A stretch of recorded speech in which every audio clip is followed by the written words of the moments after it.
Bonjour et bienvenue dans ce 17e tutoriel Malaxoft qui est la deuxième partie du tutoriel sur les ennemis où nous avions arrêté le script du contrôleur de l'ennemi qui s'appelait VegetalMan à cet endroit-là.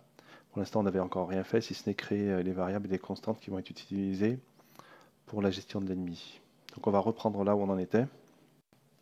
Alors un point très important avant d'aller plus loin dans le développement, il faut bien penser à initialiser cette variable.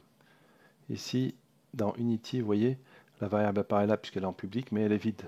Il faut prendre le player, donc c'est la variable qui porte sur l'objet player, qui est là, objet player, et faire un drag and drop ici.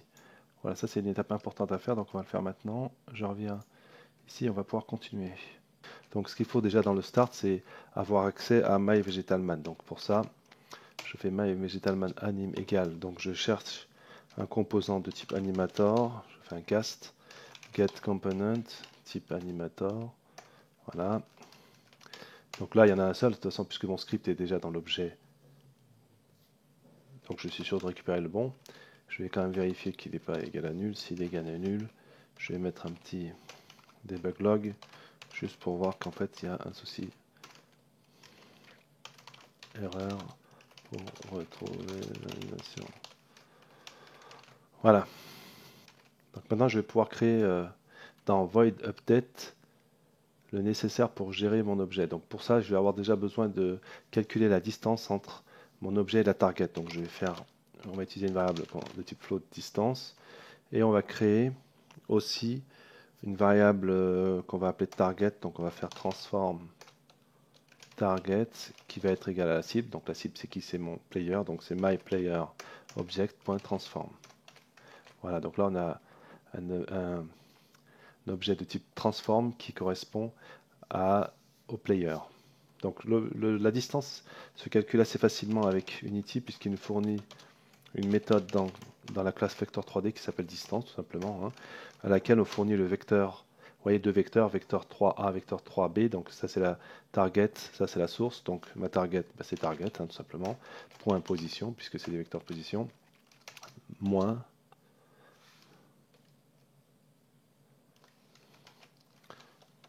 virgule target point pardon, c'est pas target ici, c'est transform, donc là c'est mon objet actuel, donc c'est l'ennemi, transform.position.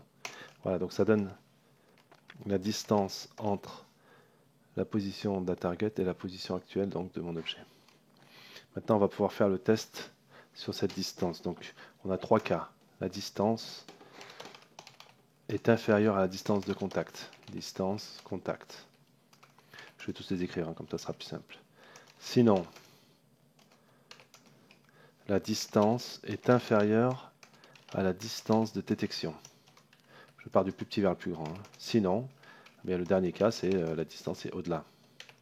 Donc là, il n'y a pas de valeur en dur. Donc je vais mettre des commentaires pour expliquer. Donc l'ennemi a perdu la cible, puisque là on est au-delà. Ici, on est au niveau de la détection. Donc l'ennemi a détecté la cible. Et là, on est au contact. Donc l'ennemi est en contact avec la cible. Entre parenthèses, c'est une phase de combat puisque en fait on est au contact là. Très bien. Donc qu'est-ce qu'on fait en fait dans ces différentes positions? Donc ce qu'on va faire, c'est qu'on va démarrer ou stopper l'animation. Donc je vais créer une fonction qui s'appelle stop movement et on va lui passer l'animation hein, qui est myVegetalAnim.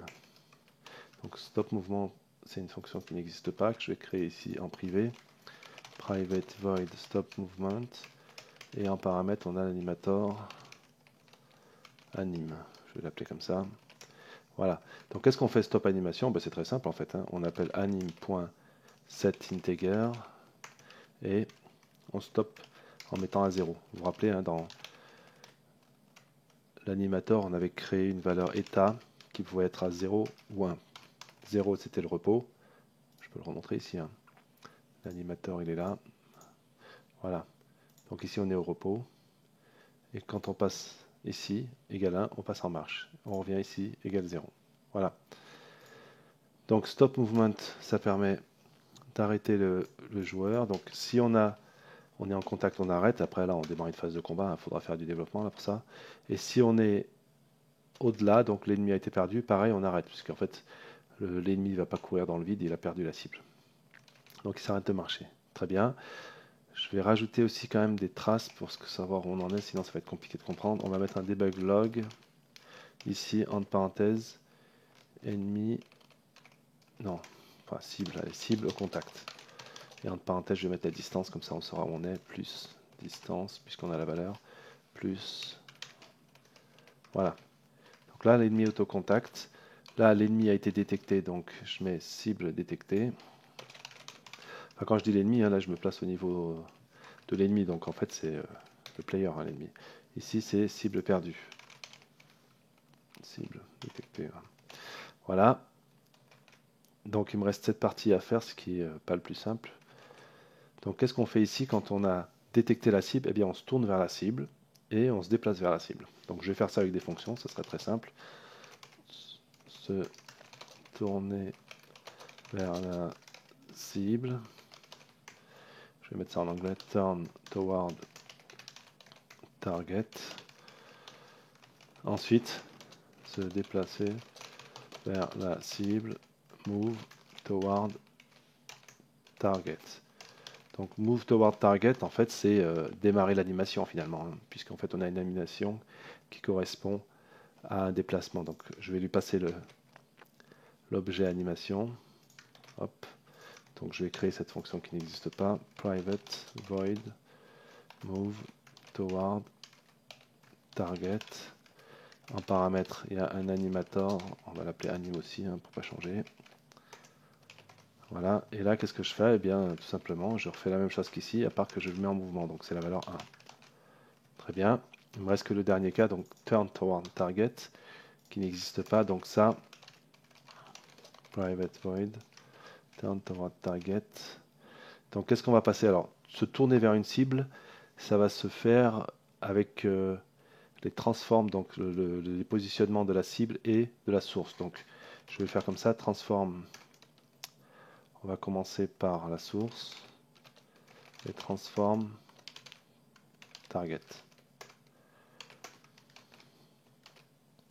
Donc du coup, il faut que je les passe ici. Donc, alors, la source, c'est quoi? Eh bien, c'est transform.position.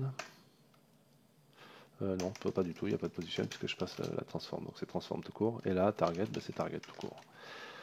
J'aurais pu ne pas le passer lui, hein, puisqu'on est accès, mais je me suis dit je vais faire une fonction générique, on pourra l'utiliser ailleurs en passant à un transform quelconque. Très bien, donc maintenant il ne reste plus que ça à implémenter, on a terminé. Donc pour cette partie-là, en fait, on va avoir besoin d'identifier l'angle. Et pour ça, en fait, Unity nous fournit ce qui va bien aussi, une fonction d'un quaternion. Donc on va utiliser quaternion.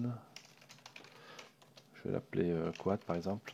Quat égale quaternion point look rotation. Donc ça consiste à regarder en direction d'un vecteur, vous voyez, un vecteur 3D qui est la direction dans laquelle on regarde et que Unity va fournir un quaternion en sortie. Donc ici c'est assez simple puisqu'on va regarder donc en direction de target, position, moins transform, donc c'est source.position.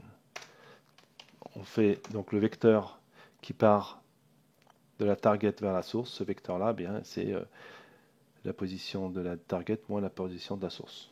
Donc là on obtient un quaternion qui correspond à ce vecteur et qui correspond à l'angle entre la source et ce vecteur. Donc là je pourrais très bien faire source.rotation égale quat. Voilà, et ça fonctionnerait. Je vais juste rajouter une petite modification, c'est que je vais créer un vecteur 3 VV en fait qui va permettre de mettre à 0 les rotations sur les axes X et Z. C'est juste pour éviter les mouvements un peu bizarres. On aura juste un mouvement sur l'axe Y. Théoriquement, j'avais déjà fait en mettant les contraintes tout à l'heure. Donc, qu'est-ce que je vais faire? Je vais passer en coordonnées de l'heure, sinon c'est compliqué à gérer. Donc, pour ça, je fais VV égale quat.Euler angles. Donc, les angles de l'heure, c'est les angles qu'on connaît hein, sur les axes X, Y, Z. Maintenant que j'ai ça, je peux positionner l'angle sur l'axe X à 0, sur l'axe Z à 0, et je garde que Y. Et du coup, maintenant, je peux recalculer mon quat avec ça. Et donc pour ça, j'ai une fonction dans quaternion.euler, si je ne me trompe pas, oui c'est ça, euler, et là je lui passe le vecteur, donc VV. Voilà, donc ça permet juste en fait cette partie-là de mettre à zéro, je vais mettre un commentaire à la rigueur, mettre à zéro les rotations sur les axes X et Z. Uniquement l'axe Y. L'axe Y en fait qui est l'axe entre le sol et le ciel. Donc voilà, j'ai a priori tout ce qu'il faut. J'ai bien mis mes traces debug pour être sûr de voir qu'on se dirige correctement. Normalement ça devrait fonctionner tout ça. Donc je repars. Très bien. Si je fais play, oh, j'ai un petit souci. Vegetal anim eta does not exist. Vous voyez ici un warning. Ça c'est pas bon ça. Ah, je me suis trompé de nom. Très bien. Bon, bah, comme quoi il faut regarder les warnings. Hein. C'était Vegetal Man Eta. Vegetal. Oui, c'est ça. Il est faux aux deux endroits. Vegetal Man Eta. Je corrige. Hop, je corrige. Et là, si je reviens, si je fais play. Voilà. Donc vous voyez, hein, le commentaire ici, cible perdue, puisqu'on est à 19,7, donc on est au-dessus des 10. Je me rapproche. On est en 15. Je vais enlever celui-là. Vous voyez ici, on est à 15,2. Il est là. 14, 13, 12, 11. Et en dessous de 10, normalement, hop, voilà, il s'est tourné vers moi, il se rapproche. Vous voyez, cible détectée, il se rapproche. 5, 4, 3, 2. Et voilà, il s'arrête. Pourquoi? Parce que là, il est en dessous de la distance mine qu'on avait mis à 2. Vous voyez, 2. Donc, comme il est en dessous de 2, il s'arrête. Vous voyez le Vegetal Man. Donc là, si je m'écarte, hop, vous voyez, il me suit, hein, puisqu'on est en dessous des 10. Je m'écarte encore, je m'écarte, hop, je suis cible perdue, donc là, il ne me suit plus. Je vais me rapprocher un petit peu. Voilà, et il revient vers moi. Et vous voyez, si je me déplace, il se tourne dans ma direction. Puisqu'en fait, c'est une boucle sur les frames. À chaque frame, il va recalculer l'angle de rotation et se déplacer. Donc là, si je vais assez loin. Donc là, le souci, c'est quoi? Il y a quelques soucis déjà. Hein. Premièrement, là, je suis dans son dos, il ne devrait pas me voir. Et regardez, si je passe en 10, hop, il vient quand même. Le deuxième souci, c'est quoi? C'est que là, je suis dans son dos. Regardez quand je vais m'approcher. Voilà, il se tourne d'un coup. Vous avez vu? Et ça, c'est un petit souci parce qu'en fait, c'est pas très réaliste, hein, puisqu'il n'a pas la possibilité de se tourner en 1 milliseconde comme ça. Il faudrait ici modifier à cet endroit-là, dans Turn Toward, pour rajouter une rotation progressive. Et ça, on peut le faire avec une autre fonction de Unity qui le permet, qui fait ça en fait via le time, delta time. Donc ça, on pourra le voir la prochaine fois. Pour l'instant, on va s'arrêter là parce que c'est déjà une vidéo assez longue. Ce qu'on fera la prochaine fois, donc on verra ça, est aussi important, donc il faut voir ce qu'on fait ici au niveau du combat, puisque là, la cible vient vers nous, c'est bien, mais il faut aussi qu'elle nous attaque et puis qu'il y ait un réel combat. Donc je vous remercie et à bientôt pour une nouvelle vidéo Unity et la suite de celle-ci. Au revoir.